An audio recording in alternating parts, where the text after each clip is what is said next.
جی السلام علیکم ورحمۃ اللہ وبرکاتہ وعلیکم علیہ السلام احباب۔ ورحمۃ اللہ تعالیٰ وبرکاتہ۔ وہ کیسے ہیں جناب؟ الحمد للہ، آپ سنائیں کیسے ہو؟ الحمد للہ، اللہ آپ کو سلامتی دے، حکم کریں۔ آپ پر بھی اور جو اس کے اہل ہیں ان پر بھی اللہ اپنی کروڑ رحمتیں برکتیں عطا فرمائے۔ اللہ سلامتی دے، حکم کریں جی، کیا حکم ہے منصور بھائی؟ کیسے تشریف آنا ہوا؟ جی حکم تو نہیں ہے، بس چند عرض و معروضات تھی جی سر۔ جو میری نظروں سے گزری ہیں، ہوں۔ تو اس حوالے سے کچھ جواب درکار تھے مجھے، جی سر۔ تو اس حوالے سے میں نے کوئی بات کی تھی۔ یہ اہل تشیع ہوں۔ حضرات جو ہیں ان کی ایک دو کتابیں ہیں، ان کا میں حوالہ بھی دے دیتا ہوں۔ ان میں کچھ عبارات ایسی میں نے دیکھی تھی لکھی ہوئی جو کہ سمجھ لیں خلاف ادب تھی۔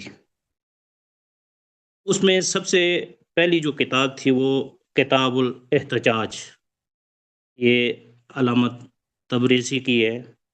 اس کتاب میں جی۔ انہوں نے سیدہ فاطمہ الزہرا رضی اللہ تعالی عنہا کا ایک خطبہ انہوں نے کوٹ کیا، سلام اللہ علیہ کا، اور اس میں انہوں نے بات لکھی ہے باغ فدق کی، اس کی ہوں۔ ملکیت کے حوالے سے، جی۔ کہ یہ سیدنا ابو بکر صدیق رضی اللہ تعالی عنہ انہوں نے قبضہ کیا تھا۔ ہوں۔ تو اس حوالے سے میں آپ احباب سے پوچھنے کے لیے یا عرض کرنے کے لیے جناب یہاں پر حاضر ہوا ہوں۔ پوچھ لو بھائی، کیا سوال کیا ہے اس میں؟ اس میں یہی ہے نا کہ یہ جو کتاب آپ کے شیعہ احباب نے یا جو آپ کے علماء ہیں جو مسلک کے پیروکار جیسے جسے بولتے ہیں، تو اگر وہ یہ لکھتے ہیں، اس میں باغ فدق کے بارے میں وہ لکھتے ہیں، وہ کہتے ہیں کہ جناب یہ سیدنا صدیق اکبر رضی اللہ تعالی عنہ نے غضب کیا ہے، یہ انہوں نے ان کا حق چھینا ہے۔ اب حالانکہ سیدنا علی المرتضی شیر خدا کرم اللہ وجہہ آپ فرماتے ہیں کہ صدیق اکبر جیسا نہ کوئی آیا ہے نہ کوئی آئے گا، وہ صدیق اکبر وہ خود اور امیر شیعہ المؤمنین علیہ السلام ہے۔ امیر المؤمنین علیہ امیر السلام المومنین ابو بکر کو صدیق نہیں مانتے تھے، وہ ابو بکر کو یہ مسلم میں موجود ہے کہ ان کو کذاب مانتے تھے، یہ مسلم کی حدیث ہے، روایت ہے۔ امیر المؤمنین علیہ السلام نے ابو بکر کو بولا کہ کاذب ہے، آپ نہ بولیں کہ ان کو صدیق بولتے تھے، صدیق وہ خود امیر المؤمنین علیہ السلام۔ ابو بکر کیسے صدیق ہو سکتے ہیں؟ کیسے صدیق ہو سکتے ہیں جب انہوں نے جھوٹی حدیث باندھ دیا کہ ان معاش الانبیاء لا نورث ما ترکنا صدقہ۔ میرے بھائی حضرت صاحب یہ بات جناب آپ نے بولی ہے نا، اب میرے پاس ایک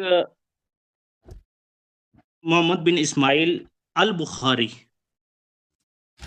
امام جامع صحیح وہاں پہ حدیث ایک کوٹ کی ہوئی وہ ہے، وہ آپ نے سن لینی ہے۔ جو فرقہ جعلی امام بنا سکتا، جعلی خلیفہ بنا سکتا، وہ جعلی حدیث نہیں بنا سکتا۔ امام بخاری صاحب جعلی ہیں؟ اور بھائی جب ابو بکر جعلی ہے تو بخاری جعلی نہیں ہے؟ حضرت حضرت ابو بکر کو ابو کب بکر رسول جعلی صلی اللہ علیہ وسلم نے امام بنایا بھائی؟ جب ابو بکر خود، جب امیر عمر خود، المومنین عثمان خود، علی یہ سب جعلی المرتضی خلیفہ ہیں، نقلی ہیں، تو بخاری کیسے اصلی بن گیا؟ حضرت ہاں۔ آپ کی گفتگو میں دو گھنٹوں سے آپ کی گفتگو میں سن رہا ہوں حضرت، تھوڑا جی سا سر۔ تھوڑا سا اگر جی اپنے سر، زبان مبارک پر تھوڑا سا تالا لگائے نا تو میری چلیں بات پوری سن لیں اور پھر اس کے بعد جواب دینا۔ یہ درمیان چلیں میں بھی ہمارے ایک حضرت صاحب بیٹھے ہوئے بالکل وہ جس کو بولتے ہیں سمم بکم نے کچھ نہیں بولتے جناب، لیکن بات یہ ہے کہ ہماری بات پہلے سن لو۔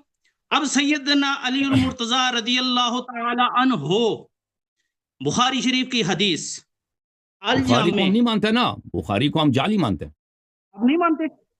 نہیں۔ آپ کون سی کتاب کو مانتے ہیں پھر؟ بخاری کو نہیں مانتے، مسلم کو نہیں مانتے، ترمذی کو نہیں مانتے، ابن ماجہ کو نہیں مانتے، کون سی جو کتاب کو مانتے ہیں؟ صحیح حدیث کی کتابیں مانتے ہیں۔ کون سی ایسے ہی؟ صحیح حدیث کی کتاب ہے الکافی للکلینی من لا يحضر الفقیہ کمال الدین۔ یہ تو یہ کتاب ہے، یہ عام نہیں مانتے، پھر یہ تو تو اختلاف ختم ہے، ہے پھر۔ یہ شیعوں کے تو عام نہیں مانتے۔ اسی لیے جب ہم آپ سے دلیل لاتے ہیں تو آپ کی کتاب سے لاتے ہیں، اور جب آپ شیعوں سے بات کرو تو یہ سیکھ لو کہ شیعوں کی کتاب سے دلیل لاؤ۔